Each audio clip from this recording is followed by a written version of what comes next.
My name's John Hayes. I'm one of the founding cardiologists of the Queensland Cardiovascular group.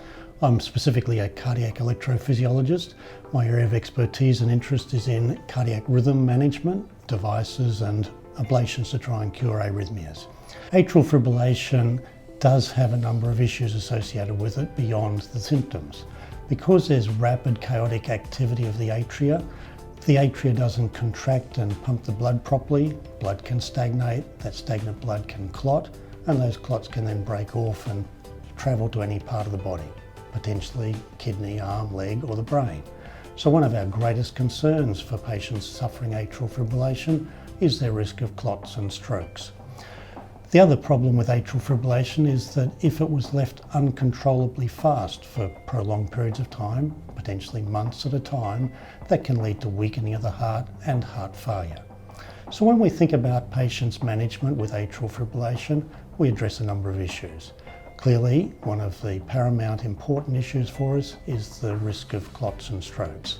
So we do look at anticoagulation to thin their blood, things like warfarin that many people have heard of, or some newer agents that replace warfarin and are more convenient, not requiring the regular blood testing that many people are aware of with warfarin therapy.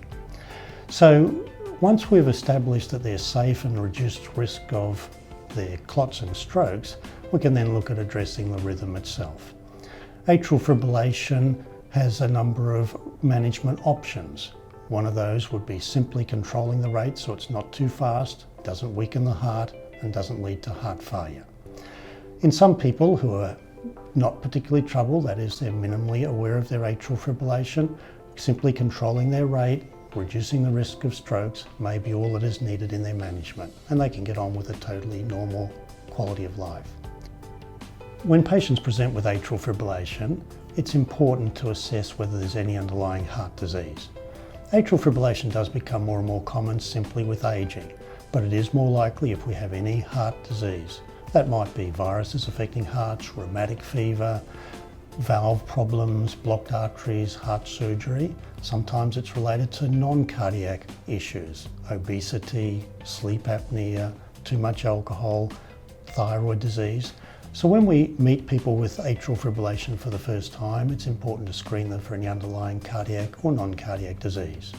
If it is just simply atrial fibrillation and there's no underlying structural or functional heart disease, that puts it into a different management strategy to if they have underlying heart disease, which may need treatment on its own merits.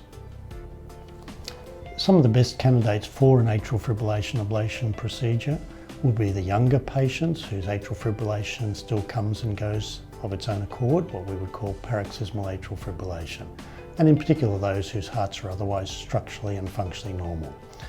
The more persistent atrial fibrillators, those that may have underlying heart disease, valvular problems, they may stay in atrial fibrillation for years at a time, are more challenging to help with these ablation techniques, but we can certainly look at those individuals.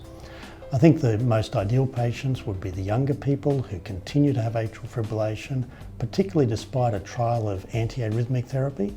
It may be proving ineffective, they're still getting the atrial fibrillation despite trialling one or two different antiarrhythmic medications.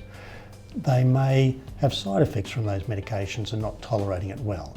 These would be the ideal candidates to refer for an atrial fibrillation ablation procedure. They are invasive procedures, but they are done through minimal or keyhole surgery with little incisions in the groin, and it's done as an overnight procedure. Patients come in, we tend to do it under a general anaesthetic for their convenience and comfort. It's not absolutely necessary, but I find it very convenient and preferred by most patients. We stay in overnight on some medications and then go home the next morning.